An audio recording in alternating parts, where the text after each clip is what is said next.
কেবলমাত্র একটাই শর্ত আছে, পৃথিবীর যে কোনো মুরগিকে নিয়েই কমার্শিয়াল ফার্মিং করা যায়, কিন্তু শর্ত একটা আছে এবং সেই শর্তটা হলো এই সার্কেলটা পূরণ করা। আপনি যে সার্কেলটা দেখতে পাচ্ছেন এই সার্কেলটা একবার খেয়াল করুন এবং আপনি আপনার আইকিউ লেভেলটা টেস্ট করে দেখুন। এখানে একটা মুরগি যেটাকে আমরা প্যারেন্ট স্টক বা ব্রিডার বলি, আর নিচে যেটা রয়েছে এটা একটা বাচ্চা মুরগি অর্থাৎ চিক্স। আর এই জায়গা দুটো খালি পড়ে রয়েছে। এই জায়গা দুটোয় কি এমন দিলে বা এই শূন্যস্থানটা পূরণ করতে পারলে তাহলে এটা একটা কমপ্লিট তৈরি হবে একটা দেশি মুরগির বিজনেস প্ল্যান। যে প্ল্যানের উপরে ভর করে বড় বড় এই ফার্মিং বিজনেস এবং বড় বড় কোম্পানি এই সার্কেলের উপরে নির্ভর করেই কিন্তু তারা তাদের ব্যবসা গুছিয়ে ব্যবসা করছে। আমি আপনাকে দেশি মুরগি বিজনেস প্ল্যান নিয়ে পার্ট 1, পার্ট 2, পার্ট 3 এইভাবে 10টা ভিডিও দেব, ইনক্লুডিং প্রশিক্ষণ এবং বিজনেস স্ট্র্যাটেজিস। হাতে কলমে আমি আপনার সাথে এই বিজনেস নিয়ে ডিসকাস বা আলোচনা করব। এই 10টা ভিডিও আপনাকে সেই লেভেলে পৌঁছে দেবে যেখানে আপনি মুরগি পালনের পাশাপাশি আপনি একটা ইউটিউব চ্যানেল খুলেও ইনকাম করতে পারবেন। বর্তমানে প্রায় 40টার অধিক ইউটিউব চ্যানেল রান করছে যারা আমাদের চ্যানেলের ফলোয়ার। দেশি মুরগি বিজনেস প্ল্যান পার্ট 1 সেহেতু একটু কথা বেশি হবে। হাতে যদি সময় না থাকে ভিডিওটা এখানেই কেটে দিন, সময় পেলে পরে দেখবেন। চলুন এবার বিষয়টাকে নিয়ে এগিয়ে যাই। তার আগে আপনার একটা মাইন্ডসেট হওয়ার প্রয়োজন আছে যে আপনি একদম ঠিক চ্যানেলের সাথেই রয়েছেন এবং আপনার একটু মোটিভেশনেরও প্রয়োজন হতে পারে। যে কোনো ব্যবসায়িক প্রতিষ্ঠান, কাগজপত্র, হোর্ডিং বা ফার্ম বা ধরুন আমাদের এই মুরগি ফার্ম বা মুরগি ফার্মের যে হোর্ডিং, এই রকম ব্যবসায়িক প্রতিষ্ঠানের সাথে জড়িত একটা কথা আছে। সেই কথাটা হলো সততাই আমাদের একমাত্র মূলধন। এই ছোট্ট কথাটা আরেকবার বলছি, সততাই আমাদের একমাত্র মূলধন।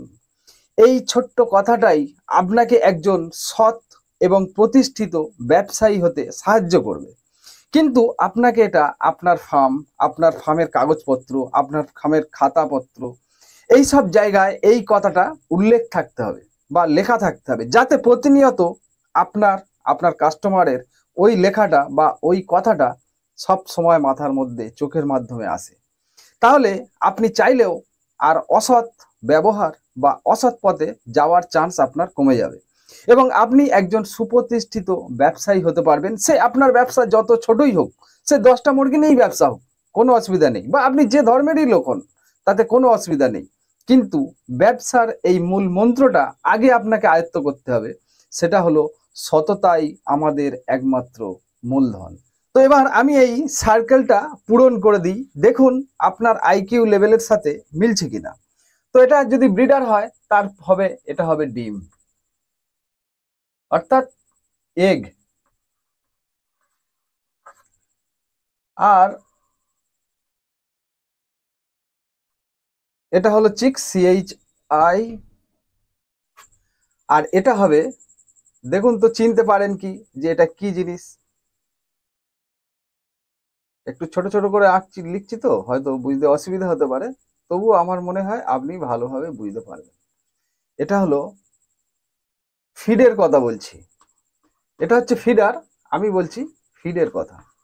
এখানেও একটা জিনিস জানতে হবে যে আমি এটা আপনাকে বোঝাতে চাইছি যে এটা হলো ব্রিডার বা এটা হলো প্যারেন্ট স্টক। যে মুরগিটাকে আমরা নির্বাচন করব, যেখান থেকে যা হোক কিছু মুরগি তুলে নিয়ে এসে পালন করলেই বা বাচ্চা পালন করলেই কিন্তু হবে না। আপনাকে এই ব্রিডার সম্পর্কে জ্ঞান রাখতে হবে, আপনাকে ডিম সম্পর্কে জ্ঞান রাখতে হবে, আপনাকে এই বাচ্চা এবং এই খাবার সম্পর্কে জ্ঞান রাখতে হবে।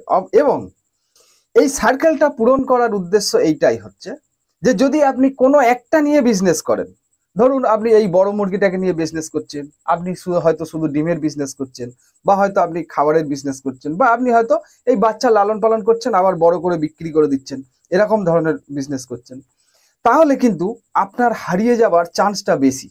কিন্তু আপনার হাতে হয়তো এটা একদিনে হবে না, কিন্তু একদিন না একদিন অবশ্যই হবে।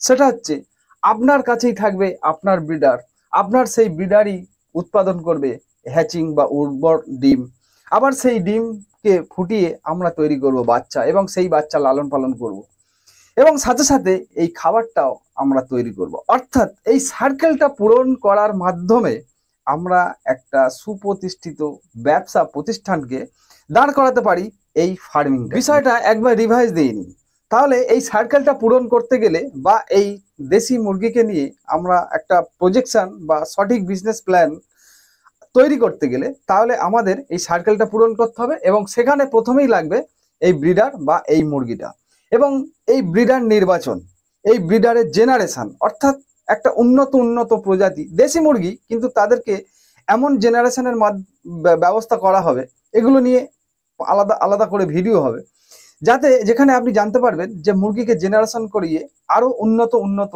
জাত বা আরো উন্নত বা ওই দেশি মুরগিটাকে আরো কিভাবে ওজন বাড়ানো যাবে, আবার আরো কিভাবে ডিম বেশি বাড়ানো যাবে, এই জিনিসগুলো সেই পর্বে আপনি শিখতে পারবেন। তারপরে যেটা হবে সেটা হচ্ছে ডিম। এই ব্রিডারের যে ডিমটা পারবে হ্যাচিং যোগ্য বা উর্বর ডিম, কিভাবে আমরা এই উর্বর ডিমটা তৈরি করব, বা এই উর্বর ডিমটা ম্যাক্সিমাম কিভাবে ওই মুরগিটার কাছ থেকে নেব, এইসব বিষয়ে, তাদের ওষুধপত্র, তাদের খাবার দাবার, এইসব বিষয়ে একটা পর্ব হবে। তারপরে একটা বাচ্চা, যে বাচ্চাটাকে এই ডিম থেকে আমরা ইনকিউবেটর বা অন্য কোনো ভাবে এই বাচ্চাটাকে আমরা উৎপাদন করব, এবং সেই বাচ্চাটাকে লালন পালন করতে যা যা লাগবে সেই বিষয় নিয়ে ভিডিও দেব, এবং তারপরে খাবার যে ফিডটা আমরা হাতে তৈরি করব, এবং এই ফিড তৈরির কয়েকটা ফর্মুলা আপনাকে দেওয়া হবে, যাতে করে এই টোটাল কমপ্লিট একটা বিজনেস প্ল্যান তৈরি হবে, যেখানে আমরা বাইরে থেকে কিছু কিনবো না, হয়তো র মেটেরিয়াল আমরা কিছু কিনবো, কিন্তু ম্যাক্সিমামটাই থাকবে আমাদের ফার্মে। এবং সে আপনি যদি 10টাকে নিয়েও করেন, 20টাকে নিয়েও করেন, 50টাকে নিয়েও করেন, যাই নিয়ে করুন না কেন, এটা কিন্তু এই ফর্মুলার উপরেই কিন্তু নির্ভর করবে। এর বাইরে যদি আপনি গেছেন তাহলে আপনি ফেসে গেছেন। এই যে খাঁচায় মুরগি পালন, এই উঠোনে মুরগি পালন, দেখুন এইসব জিনিসের কোনো ভিত্তি নেই। এখন আপনাকে খাঁচায় করবেন কি মাঠে করবেন কি ঘাটে করবেন, যেখানেই ইচ্ছা আপনি মুরগি পালন করবেন, কিন্তু সব জায়গাতেই এই রুলস বা এই নিয়ম বা এই সার্কেলটাকে কিন্তু আপনাকে মানতে হবে, যে নিয়মটা মেনে বড় বড় কোম্পানি আজ দাঁড়িয়ে আছে। আর আমরা হয়তো এই বিষয়টা বুঝি না বা অনেক বুঝতে লেট করছি, সেই জন্য আমরা পিছিয়ে পড়ছি। এরপরেও যেটা আমি আপনাদের জানাবো, যে মুরগির কিভাবে ক্রসবিট করতে হয়, কোন মুরগির সাথে কোন মুরগির ক্রসবিট হয়, বা ধরুন যে ওই মুরগির যে কৃত্রিম প্রজনন, এগুলো কিভাবে করতে হয়, সব বিষয়ই একটা একটা করে পার্ট 1, পার্ট 2, পার্ট 3 এইভাবে আমি আপনাকে 10টা ভিডিও দেবো, এবং সেই 10টা ভিডিওর মাধ্যমে আপনার মধ্যে তৈরি হবে একটা বিজনেস প্ল্যান এই দেশি মুরগিকে নিয়ে। এবং এই সার্কেলের মধ্যে আপনি দেশি মুরগি কেন, যে কোনো মুরগিকেই ফেলবেন, সেখানে আপনার সফল হবেনই হবেন, এখানে কোনো সন্দেহ নেই। দীর্ঘ 17টা বছর কাটিয়ে দিলাম এই প্ল্যান করতে করতে। তো যাই হোক, যারা ভারত, বাংলাদেশ, ত্রিপুরা, আসাম যে যেখান থেকে আমার এই ভিডিওটা দেখলেন, আপনাকে অসংখ্য ধন্যবাদ। চ্যানেলটিকে সাবস্ক্রাইব বা লাইক করে রাখবেন, যাতে পরবর্তী পার্ট 1, পার্ট 2, পার্ট 3 এই ভিডিওগুলো আপনার হাতে পান। তো সাথে থাকুন, পাশে থাকুন। ধন্যবাদ।